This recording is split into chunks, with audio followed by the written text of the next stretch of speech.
नमस्कार किसान भाइयों और बहनों, आप सभी का बहुत स्वागत है कृषि दर्शन के आज के अंक में। मित्रों, आज हम बात करेंगे रबी सीजन की दो प्रमुख फसलों सरसों और अलसी के बारे में। सरसों जो है हमारे देश की प्रमुख तिलहनी फसल है और हमारे किसान भाई इसका बड़े पैमाने पर उत्पादन लेते हैं क्योंकि कम लागत में इसमें अच्छा मुनाफा मिल जाता है। सरसों के पौधे, बीज, तेल, खली का बड़े पैमाने पर व्यवसाय होता है। तो आज हम चर्चा करेंगे कि सरसों की वैज्ञानिक तरीके से खेती कैसे की जाए और इससे किस तरह ज़्यादा मुनाफा प्राप्त किया जा सकता है। साथ ही साथ हम बात करेंगे अलसी की भी मांग दिनों दिन बाजार में बढ़ती जा रही है किसान भाइयों, और इसमें भी बड़ा अच्छा मुनाफा हमारे किसान भाइयों को मिल जाता है।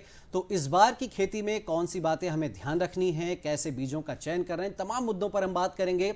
और हमारे सवालों का जवाब देने के लिए आज हमारे साथ स्टूडियो में मौजूद हैं डॉक्टर महेंद्र सिंह जी। आप कृषि वैज्ञानिक हैं और कृषि विज्ञान केंद्र देवास में आप पदस्थ हैं। डॉक्टर साहब, बहुत स्वागत है आपका कृषि दर्शन में। नमस्कार किसान भाई। तो शुरुआत हम सरसों से करते हैं किसान भाइयों, और सबसे पहले जानते हैं कि सरसों की फसल जो किसान भाई अब तक नहीं ले रहे हैं उनको क्यों लेना चाहिए। तो डॉक्टर साहब, यही जानना चाहेंगे कि सरसों की फसल का उत्पादन किसान भाई जो है वो क्यों लें।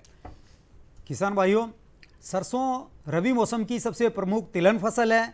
सबसे मुख्य फायदा इसका कि इसकी लागत काफ़ी कम आती है। 1 बीघा में मात्र 1 किलो बीज की आवश्यकता पड़ती है। साथ ही किसान भाइयों, इसमें तेल की काफ़ी मात्रा पाई जाती है। तकरीबन 40% तक इसमें तेल पाया जाता है। इसके अलावा इसका प्रयोग खली के रूप में काफ़ी अधिक होता है और इसके अलावा औषधीय गुण भी इसमें पाए जाते हैं। इसलिए सरसों की ये जो फसल है बड़ी महत्वपूर्ण फसल है। बिल्कुल। प्रमुख किस्में कौन कौन सी हैं जिनका मध्य प्रदेश के लिहाज से अगर आप बताना चाहें तो कौन सी किस्मों का चयन हमारे किसान भाइयों को करना चाहिए। किसान भाइयों, सरसों में कई सारी उन्नत किस्में हैं जिनका उत्पादन काफ़ी अच्छा मिलता है। सरसों अनुसंधान निदेशालय भरतपुर की तरफ से निकाली गई किस्में हैं Giriraj, NRC DR2, NRC HB 101। ये किस्में तकरीबन 120 से 135 दिनों में पककर तैयार हो जाती हैं और तेल की मात्रा इसमें 38 से लेकर 40% तक पाई जाती हैं। इसके अलावा राजमाता विजय राजे सिंधिया ग्वालियर के द्वारा निकाली गई किस्में हैं RVM3, RVM2 और RH 725। किसान भाइयों, इसके अलावा संकर किस्में भी प्राइवेट क्षेत्र के द्वारा डेवलप की गई हैं जिसमें पायोनियर है, बायर ग्रुप है। इनकी भी किस्में काफ़ी अच्छी हैं। बिल्कुल। डॉक्टर साहब, अब जो किसान भाई खेत की तैयारी करना चाहते हैं तो भूमि कैसी होना चाहिए, मिट्टी कैसी होनी चाहिए, या फिर खेत की तैयारी हमारे किसान भाइयों को कैसे करनी है। किसान भाइयों, सरसों के लिए सबसे जो उत्तम भूमि होनी चाहिए वो सैंडी लोम मतलब बालुई मिट्टी होनी चाहिए। वो कि मतलब ज़मीन खेत मिट्टी अच्छी रहती है। इसके खेत तैयार करने के लिए किसान भाइयों सबसे पहले मिट्टी पलटने वाले हल से एक बार जुताई करें और उसके बाद 2 से 3 बार हैरो चलाएं और हैरो चलाने के बाद उसमें पाटा चलाते रहें ताकि नमी संरक्षित हो सके। और लास्ट बार कल्टीवेटर चलाने से पहले उसमें जो भी हमें देसी खाद डालना हो, गोबर की खाद डालना हो, वो डाल देना चाहिए। जी। इसके लिए तैयारी अभी किसान भाइयों को कब से करना चाहिए, यानी अक्टूबर नवंबर में आप क्या सजेशन देना चाहेंगे। किसान भाइयों, सरसों की अधिक उत्पादन लेने के लिए जो इसका बोनी का समय है, सर्वोत्तम समय वो अक्टूबर का प्रथम पखवाड़ा। अच्छा। मतलब 15 अक्टूबर तक हमें इसकी बोनी कर देनी चाहिए किसान भाई। जी। अब हम जानते हैं कि सरसों की बुआई के लिए बीज दर कितनी होना चाहिए। जैसे आपने बताया कि बहुत कम लागत में हो जाता है, लेकिन फिर भी किसान भाइयों को आप जो निर्धारित मात्रा है वो क्या होनी चाहिए बुआई के लिए। किसान भाइयों, अगर हम बीज दर की बात करें तो जैसे मैंने बताया इसमें बीज काफ़ी कम मात्रा में लगता है। 1 हेक्टेयर के लिए मात्र 4 से 5 किलोग्राम बीज की आवश्यकता पड़ती है किसान भाइयों। अब चूंकि बीज की मात्रा काफ़ी कम है तो हमें बोने में काफ़ी सावधानी रखनी चाहिए। जब हम सीड ड्रिल के द्वारा बोते हैं तो उसकी जो सेटिंग है सीड ड्रिल की वो सबसे कम नंबर पे 1 या 2 नंबर पे सेटिंग करके रखें। और बोनी में ये भी सावधानी रखें कि चूंकि बीज काफ़ी इसका बारीक रहता है, इसलिए या तो जो बाजरे का बीज है उसको गर्म कर लें, हीटेड कर लें ताकि उसका अंकुरण खत्म हो जाए, उसको मिला के साथ में बोनी करें, या जो हमारा वर्मी कंपोस्ट खाद है उसको साथ में मिला के बोनी करें ताकि हमारा जो बीज है वो सही अनुपात में गिरे और 4 से 5 किलो बीज 1 हेक्टेयर में बुवाई हो जाए। बीजोपचार ये सबसे अहम हिस्सा होता है किसी भी फसल के उत्पादन को लेने के लिए। तो बीजोपचार कैसे हमारे किसान भाई करें सरसों के लिए। किसान भाइयों, हमें किसी भी फसल की बोनी करनी हो तो सर्वप्रथम हमें बीज उपचार पे ध्यान देना चाहिए, क्योंकि अगर हम समय रहते अगर बीज उपचार कर लेंगे तो हमारी लागत भी काफ़ी कम आएगी और बाद में खड़ी फसल में उसमें कीट बीमारियों का प्रकोप भी कम होगा।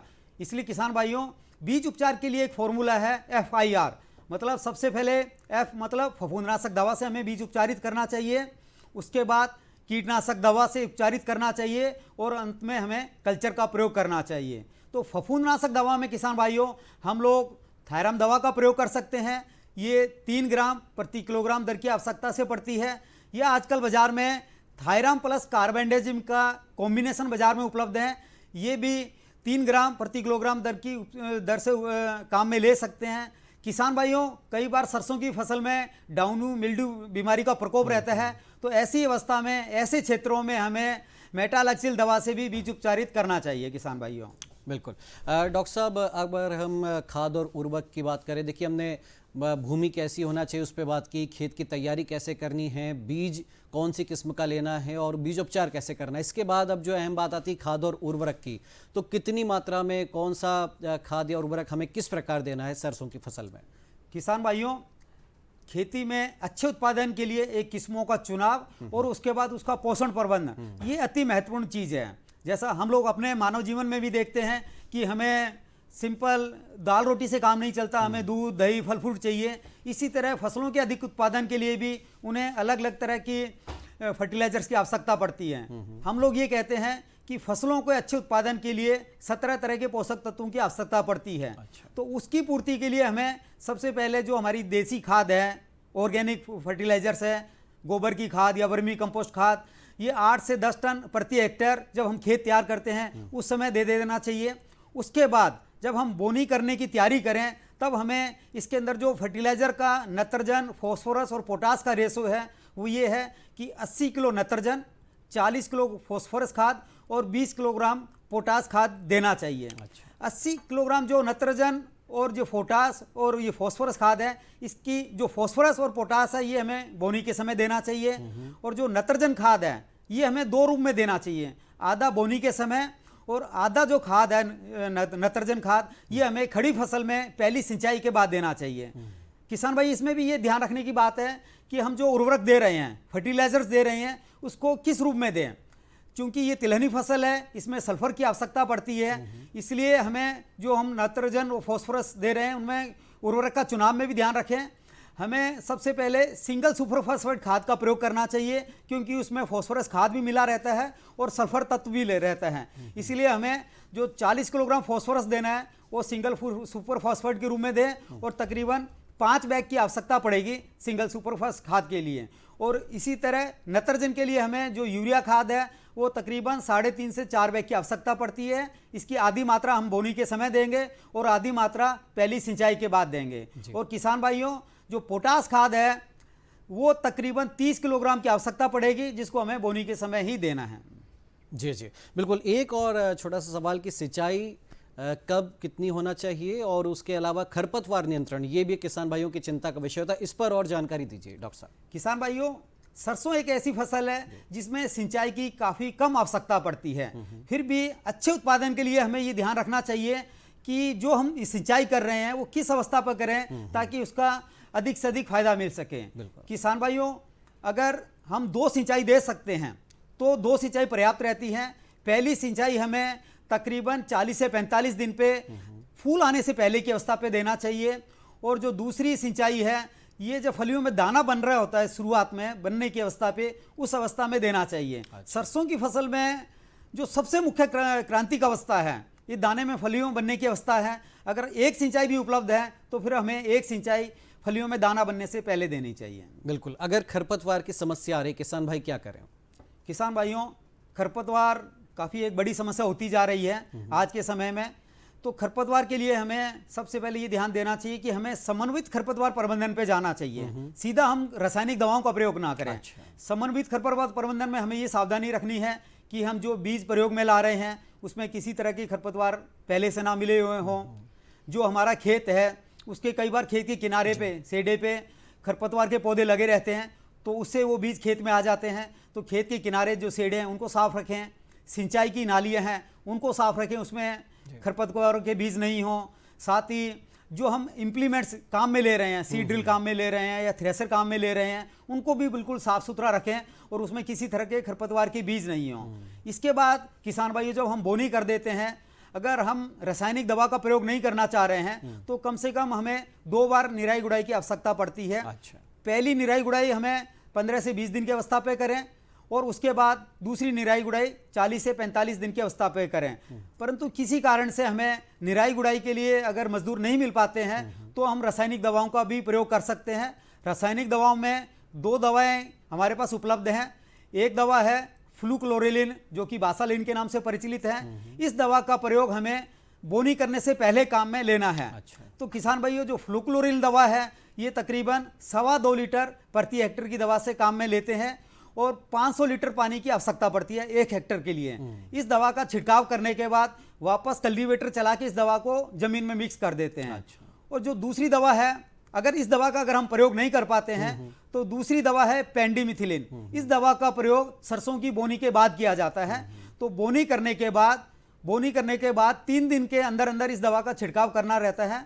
ये दवा 3.25 लीटर प्रति हेक्टेयर की दर से प्रयोग करते हैं। ठीक है। और इस दवा में छिड़काव करते समय ये सावधानी रखें कि खेत में अगर संभव हो जी, सके जी। तो उल्टा चलते हुए चल। छिड़काव करें ताकि हमारे पैर उस छिड़काव पे नहीं पड़े। हाँ। और जो एक लेयर बन जाएगी हाँ। उससे अच्छे तरीके से हम खरपतवार प्रबंधन कर पाएंगे। तो देखिए किसान भाइयों, बहुत अहम जानकारी दी है डॉक्टर साहब ने सरसों की फसल के बारे में। एक छोटे से ब्रेक के लिए यहाँ पर रुक रहे हैं और ब्रेक के बाद हम बात करेंगे अलसी की फसल कैसे वैज्ञानिक तरीके से करें। जल्द हाजिर हो रहे हैं।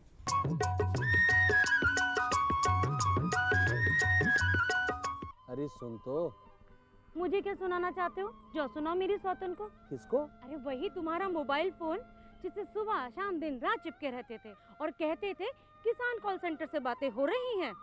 अच्छा ये बात है। हाँ, क्यों? क्या हुआ? अब बात नहीं होती क्या? अब तो झट से बात हो जाती है। संबंधी समस्याओं का अपनी भाषा में तुरंत हल पाने के लिए पूरे भारत में किसी भी फोन से हेल्पलाइन नंबर पर संपर्क करें। किसानों का दोस्त किसान कॉल सेंटर।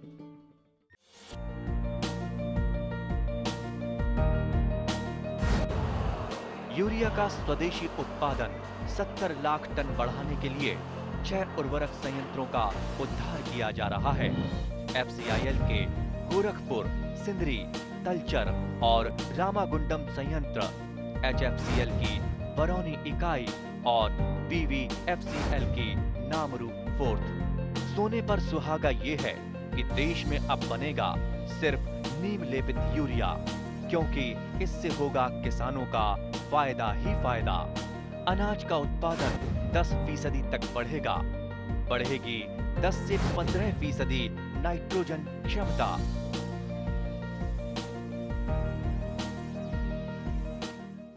ब्रेक के बाद आपका स्वागत है। हम बात करें सरसों और अलसी के बारे में। सरसों के बारे में डॉक्टर महेंद्र सिंह ने बताया और अब हम बात करेंगे अलसी की फसल के बारे में। तो डॉक्टर साहब, क्या सलाह है आपके लिए, आपकी ओर से हमारे किसान भाइयों के लिए कि अलसी की फसल की तैयारी कैसे करें, यानी खेत कैसा हो, कौन सी किस्मों का चयन हमारे किसान भाइयों को करना चाहिए? किसान भाइयों, अलसी फसल भी काफ़ी महत्वपूर्ण फसल है।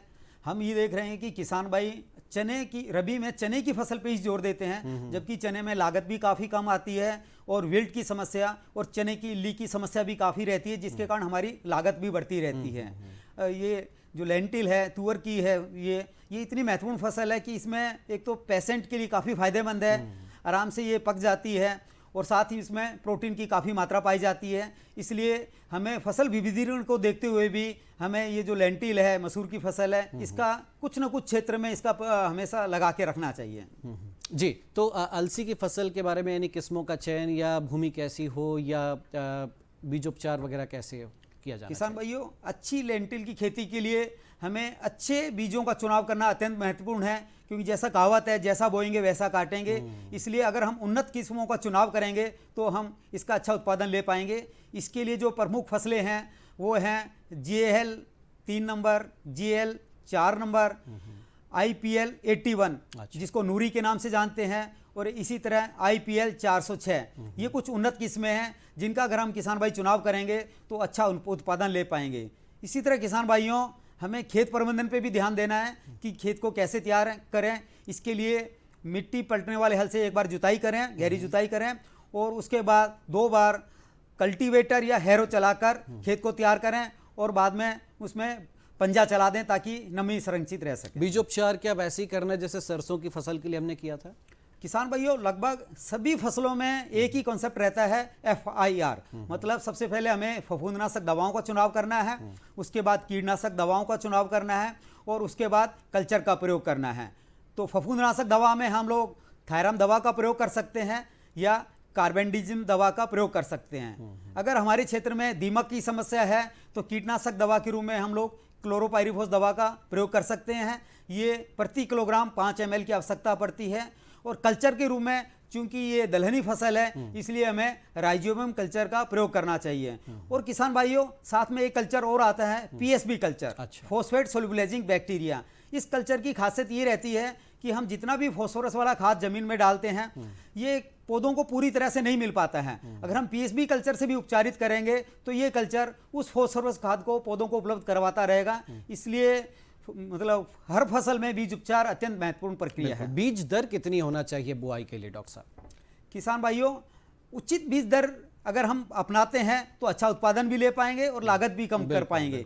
इसलिए जो अलसी की सही जो बीज दर है वो 30 से 40 किलोग्राम प्रति हेक्टेयर है। इस दर पर अगर हम बोनी करेंगे तो पौधों में कम कंपटीशन होगा, भोजन, लाइट, पानी सब अच्छी मात्रा में मिलेंगे। इसलिए हमें 30 से 40 किलोग्राम प्रति हेक्टेयर दर का चुनाव करना चाहिए। और बोनी करते समय ये ध्यान रखें कि जब हम सीड ड्रिल से बोनी करें तो जो कतार से कतार की दूरी है वो हमें 30 सेंटीमीटर रखनी है और पौधे से पौधे की दूरी 10 सेंटीमीटर के बीच में रखनी है। चलिए, तो ये बात हुई बुआई की। अब बात हम करते हैं खाद और उर्वरक के प्रबंधन की। तो अलसी जो कई बीमारियों में काम आती है, उसके पौधे को पोषण देने के लिए हमें किस तरह खाद उर्वरक देना है? किसान भाइयों, एक चीज़ अति महत्वपूर्ण है कि हमें कोई भी फसल लगाएं, हमें जैविक खाद के रूप में जो गोबर की खाद है या वर्मी कंपोस्ट खाद है उसका प्रयोग हर हालत में करना है, क्योंकि उसमें सभी तरह के पोषक तत्व उपलब्ध रहते हैं। साथ ही वो भूमि की भौतिक दशा को भी सुधारने का काम करता है। तो अगर आपके पास थोड़ी मात्रा में भी अगर ऑर्गेनिक खाद है तो उसका प्रयोग करें। उसके बाद जो हमें रासायनिक खाद है वो हमें 20 किलोग्राम नाइट्रोजन, 40 किलोग्राम फॉस्फोरस और 20 किलोग्राम पोटास की दर से प्रयोग करना चाहिए। इसके लिए अगर हम खाद के तरीके की बात करें तो DAP खाद 100 किलोग्राम प्रति हेक्टेयर, साथ में 30 kilogram MOP muriate of potash का प्रयोग करना चाहिए। इसमें एक चीज और ध्यान रखने की बात है कि दलहनी फसलों में हम जो उर्वरक का प्रयोग कर रहे हैं वो पूरा का पूरा हमें बोनी के समय ही देना है। खड़ी फसल में देने की आवश्यकता नहीं पड़ती है। जी। एक आखिरी और आपकी ओर से सलाह अलसी की फसल उत्पादक किसानों के लिए, चलते चलते आप क्या सलाह देना चाहेंगे जी अलसी के, यानी क्या और ध्यान रखना चाहिए? किसान भाइयों, अलसी एक ऐसी फसल है जो ठंडे को बहुत अच्छे ढंग से सहन कर सकती है।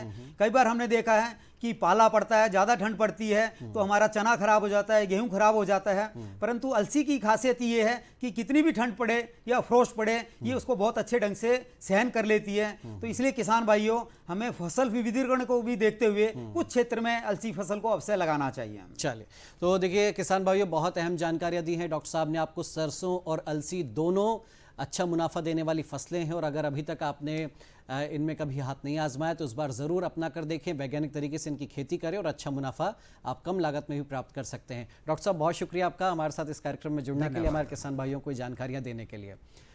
और चलिए किसान भाइयों, अब आप देखिए खबरें खेती की।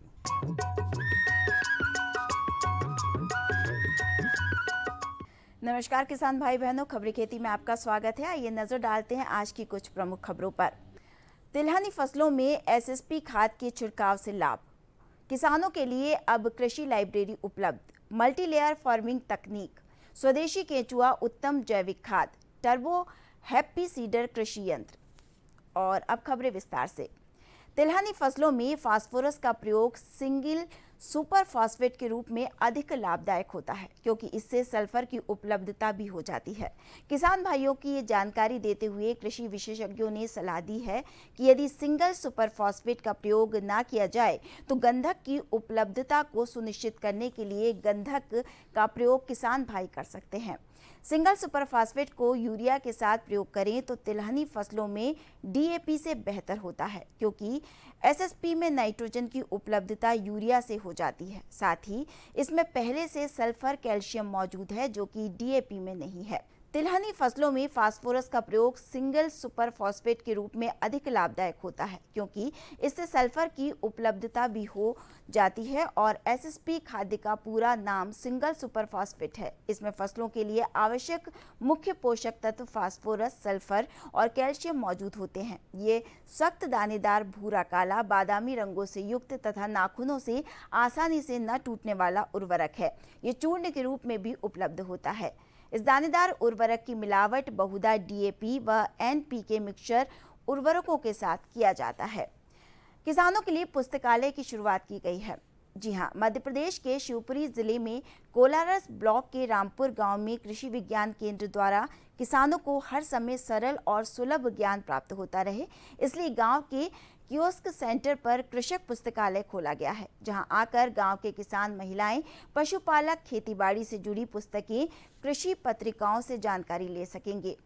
कृषि विज्ञान केंद्र शिवपुरी के प्रधान वैज्ञानिक व प्रमुख डॉक्टर एसपी सिंह पुस्तकालय की शुरुआत के बारे में बताया कि इंटरनेट और व्हाट्सएप के चलते आम लोगों ने किताबों से दूरी बना ली है, इसलिए सोचा गया कि अगर इनके लिए गांव में पुस्तकालय खोल दिया जाए तो उन्हें कोई भी जानकारी चाहिए होगी तो वहां से जाकर ले सकते हैं। इसी को ध्यान में रखते हुए इसे शुरू किया गया है। पुस्तकालय में अभी धान, गेहूं, सब्जियों जैसी प्रमुख फसलों की खेती की जानकारी की किताबें रखी गई हैं। किसान चाहे तो पुस्तकालय में आकर पढ़ सकते हैं, नहीं तो रजिस्टर में नाम लिखवाकर घर भी ले जा सकते हैं।